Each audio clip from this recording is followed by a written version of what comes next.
Welcome to week 2 of the 5 Weeks to Run a 5K program. I'm Samantha Clayton, Director of Fitness Education at Herbalife. I'm excited to help you through yet another exciting week of training as we get 1 week closer to reaching your goal of completing a 5K. I hope that you enjoyed week 1 of the program and feel ready to step up your workouts this week as we continue to build an aerobic base and further strengthen your running foundation. This week's approach is still slow and steady because training in this controlled aerobic zone will help enhance your body's fat burning capacity. I fully understand that it's easy to get excited and start upping your pace. I'm a sprinter after all. But try to be aware of your intensity level throughout the entire running program and stick to the prescribed workouts as closely as possible. Don't worry, as the weeks progress, the intensity will become increasingly difficult, giving you the chance to find your inner runner. You'll notice that although your intensity level will be similar to that of last week, the duration of your runs will increase, helping to progress your fitness. I hope that you're doing a great dynamic warm-up before every training session, like we talked about in week 1. This week, I'd like to talk about your cool down. It's important to spend at least 10 minutes after each workout to cool down your muscles and work on your flexibility.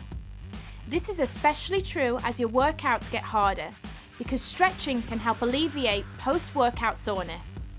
Try to hold each stretch for 20 to 30 seconds and be sure to stretch all of your major muscle groups. Try this simple shoulder stretch that works the muscles deep inside the shoulder. Stand with your feet hip distance apart and focus on your posture. Standing tall, take your arms out wide and place your hands behind your back, just above your glutes. Gently move your elbows forward. You should feel the stretch deep inside your shoulders. Hold the stretch for a few seconds, relax, and then repeat.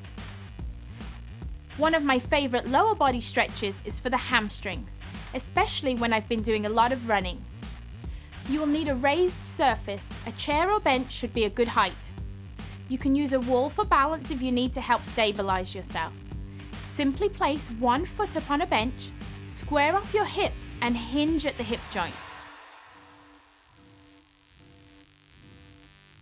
Always stretch both sides for an equal amount of time. Becoming an efficient runner takes time and practice. I hope that last week you analysed your foot placement and experimented to discover a stride length that is right for you. This week, I want you to focus on your arm action. I often get asked the question, what should I do with my arms when I run? The arm action for sprinting is slightly different to running distance. Let me show you. Your arms should be bent at the elbow and hands relaxed, not in a fist. As you drive your arms back and forth with each stride, you want to be relaxed and not have tension in your neck and shoulders. It should feel natural and not forced. This week, as you increase the duration of your runs, it's important to consider your hydration needs. We all need adequate hydration every day.